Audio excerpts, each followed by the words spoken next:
Arsenal lose 2-1 on aggregate to PSG. Just a disappointing day for Arsenal as an Arsenal fan.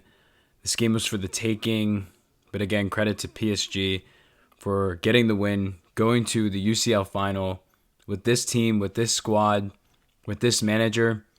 Credit to them. Credit to them. They completely deserve it. And again, this game was for the taking. Arsenal had the chances. They just didn't capitalize. And PSG did. And that's really why they're at this point. This is what they've done all UCL. And again, in the biggest moment, Arsenal just don't get it done. And it's another year of wondering, what if? What if this team had a striker? What if this team had proper backing from the board in January? What if? In the first 20 minutes of the game, in my opinion, I thought Arsenal looked like the better team. Overall, they had multiple chances. Rice had a header he missed. Martinelli had a chance. Odegaard had a decent strike that actually almost went in but was saved. So credit to PSG on that as well. But they had chances. I felt like they really were playing with the attack and the mindset that you needed to have heading into this. You were going into Paris. You're down 1-0. You can't play, Arsenal defensive ball, counterattack reliant, counterattack reliant, set piece reliant. Look, I understand that's Arsenal's brand, but I really liked seeing what I was seeing on the pitch early. Again, just the energy they were attacking, and it just all fizzled away. It just all fizzled away about in the somewhere in the 20s, somewhere in the 20 minutes. I don't know exactly when. It all fizzled away, and then it really fizzled away when Ruiz ended up scoring that goal. In the 27th minute, Ruiz ended up scoring an absolute banger. He made the Arsenal defense look silly. He had guys literally stepping in front of him, making guys slip.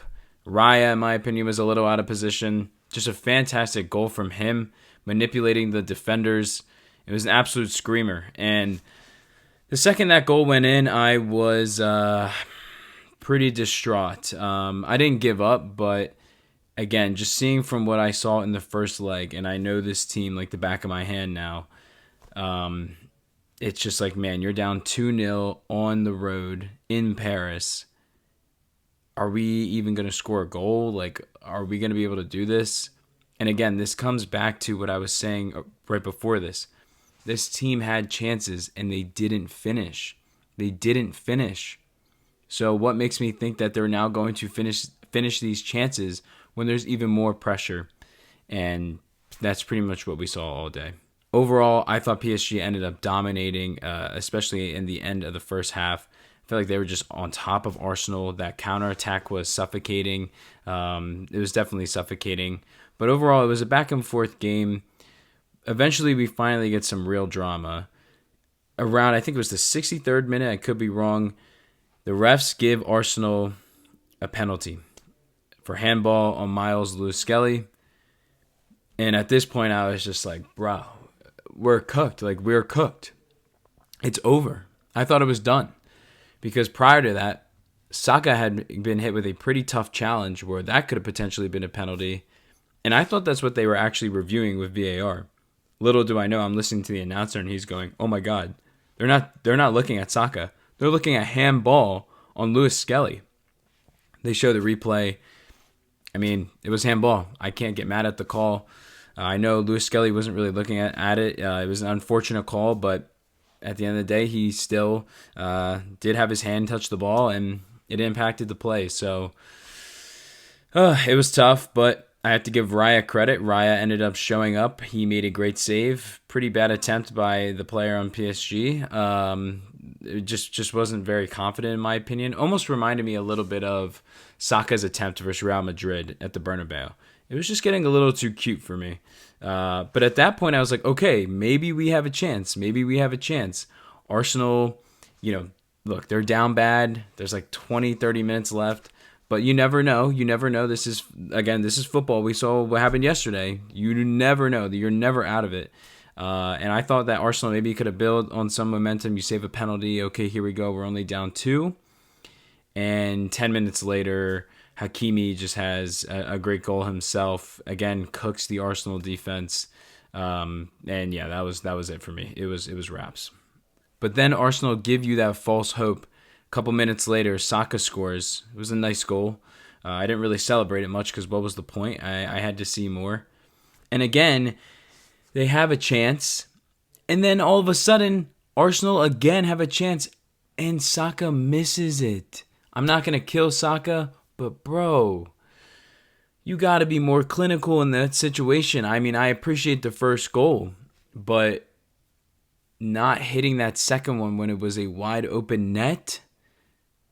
Oh, man, like that was tough. And that would have made it 3-2. At that point, things would have changed in my opinion because PSG was already really struggling to handle Arsenal at the end of the game. And again, if it was 3-2, maybe things change. Maybe, I don't know. Maybe Arsenal makes a super sub or something. Like, you don't know. But seeing Saka miss it, I was just like, yeah, it's just not our day. It's not our day. Even if we do get a goal, I just don't see it because you miss a chance like that. It's just not going to be your day. And again, it goes back to what I was saying again, just not finishing the chances that were there early and having those haunt you in the end. And again, that's what happened with that second missed chance with Saka. Overall, credit to PSG. Again, throughout this Champions League, you can go through my videos. I've been praising them, and they deserve praise. It's a young team with a bunch of fresh faces. Enrique is a very, very likable manager. I love their goalie.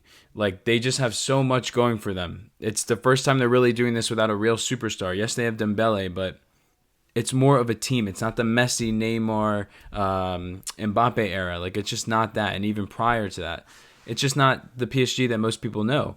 So they've been a very, very enjoyable team. And again, I thought they played very well over these last two legs. Their counterattack was just so dangerous. And I've known that their counterattack was dangerous. But I knew that they were also going against Arsenal's defense.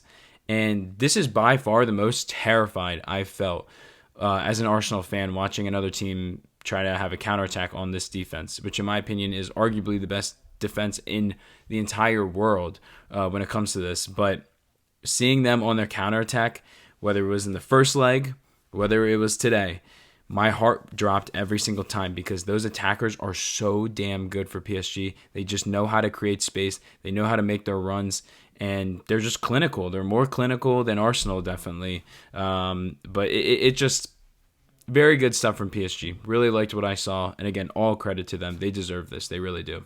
Donnarumma is class, and I've been saying this again. You can go through my videos. I've been saying this through all my Champions League videos. This guy is the definition of class. Big save after big save.